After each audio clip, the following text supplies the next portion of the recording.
আপনি তো মনে হয় রতনের আম্মা। হ্যাঁ, আমি রতনের মা। রতন কনস্ট্রাকশনের কাজে বিদেশে 14 তলা থেকে পড়ে ওর দেহ ছিন্ন ভিন্ন হয়ে গেছে। না, আমি বিশ্বাস করি না। রতনের ডেড বডি পচে এমন গন্ধ হয়েছে, আসলে আমাদের আর থাকা সম্ভব হচ্ছে না। পিচ্ছির একটা গন্ধ। আমি আর এক মুহূর্তে বাড়িতে থাকতে পারবো না।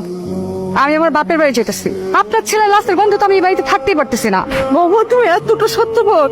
আমার পোলা শুধুমাত্র তোমার সুখের কথা চিন্তা করে বিদেশ গেছিল, আর তার লাশের গন্ধ সহ্য করতে না পারা তুমি বাড়ি ছেড়ে চলে যাইতেছো। হ্যালো আব্বা, আমার ওই টাকার মেশিনটা পয়সা নষ্ট হয়ে গেছে, এখন দুর্গন্ধ ছড়াইতেছে। আর ওই দুর্গন্ধে আমি এই বাড়িতে একদমই টিকতে পারতেছি না। আব্বা, আপনি আমার যেমনি ওকে বাড়ি থেকে নিয়ে যান। মানে তোমার জামাই বিদেশে কয়দিন আগে মারা গেছে। গ্রামবাসী বলা বলি করতেছিল লাশের গন্ধে নাকি তোমাকে বাড়ির আশেপাশে যাইতে পারতেছে না। ওই পরে পাতা দিয়ে গোসল করায় দিই, শেষ গোসলটা। না না না না ফাসি, আমি যাইতে পারবো না। ওই পোষা লাশের পাশে আমার যাওয়া সম্ভব না। আমার রতন তোর অসুখের কথা শুই না, বিদেশ থেকে তোর টাকা পাঠায় দিতে, হাতে এসব ভুলে গেলি। শোনো চাচি, রতন ভাই যে আমার চিকিৎসার সময় যে টাকাটা দিয়েছিল ওই টাকার খোটা দিতেছো তো, আমি ওই টাকার সুদে আসলে যা আসে সব টাকা তোমার ফেরত দিয়ে দিব। আমার পোলাটা মারা গেছে, আমার সাথে থেকে কোথায় আপনি দাফন কাফনের ব্যবস্থা করবেন? তাহলে আপনি আপনার মাইয়ারে নিয়ে পালায় যেতেছেন। পলায় যাবো না তো কি করবো? আপনার পোলার পাশাপাশি কি আমার মাইয়াটারও মাইরা ফেলামো? আমার ছেলে মরে গেছে, তার মানে পয়সা গেছে। এতদিন যে টাকার মেশিনটা ছিল সে পয়সা গেছে, তাই তো? এখন আর তার কোনো প্রয়োজন নেই। আমার বাবা তো মারা গেছে অনেক দিনই হইল। আমি কিন্তু আপনার আগে শ্বশুর না, আমি আমার নিজের বাবার মতোই সম্মান শ্রদ্ধা করি।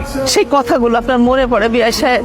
আপনি না আমারে বলছিলেন আমার ছেলে আপনার ছেলে, আর আজকে আমার ছেলের লাশের গন্ধে আপনি আপনার মায়ের নিয়ে বাড়ি ছেড়ে চলে যাইতেছে।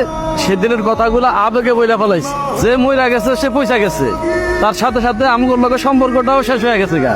আশা করি কথাটা বুঝতে পারছেন। চল দে মা, চল।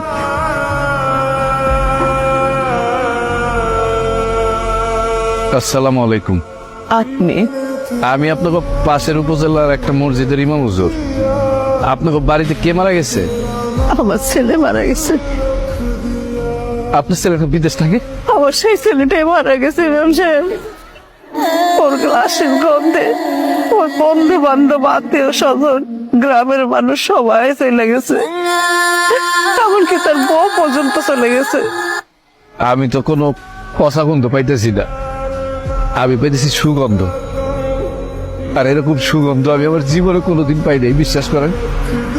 আপনার ছেলের লাশের থেকে কোনো দুর্গন্ধ বাইরিতেছে না। এই ইমাম সাহেব আসার পর লাশের ভেতর থেকে একটা সুগন্ধ বের হইতেছে। তো ইমাম সাহেব, আপনি কি আগে থেকে আমার ছেলেরে চিনতেন? আপনার ছেলের আমি আগে থেকেই চিনতাম। আর আপনার ছেলে বিদেশ যাওয়ার পরে আপনার ছেলের সাথে আমার নিয়মিত কথা হইত। তাইলে শোনেন, বাবার জমি বিক্রি করা এতগুলো টাকা হারাই ফেলাই না। আসসালামু আলাইকুম। এটা তো আমার ব্যাগ, আপনি কোথায় পেলেন? আমি জেলা শহর থেকে আসার সময় বাসে বা কোথায় রেখে এসছি আমি নিজেই ভুলে গেছি। মানে ব্যাগটা হারাই গেছিল। আপনার কাছে ব্যাগটা আমার?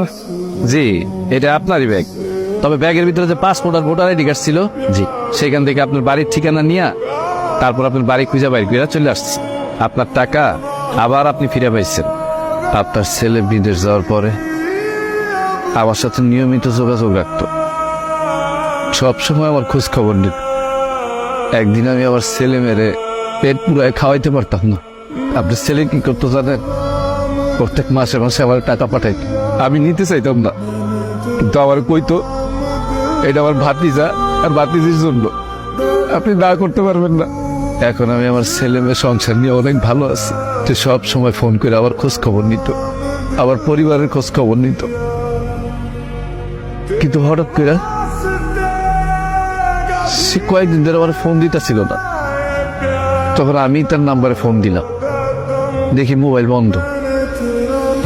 তখনই আমার মনের ভিতরে জানি কেমন লাগতেছিল, তাই আমি দৌড়ায় চলে আসলাম। আমার মন কিন্তু বলতেছিল কোনো না কোনো মানুষ আমার ছেলের দাফন করার জন্য আসবে। আপনি আইছেন।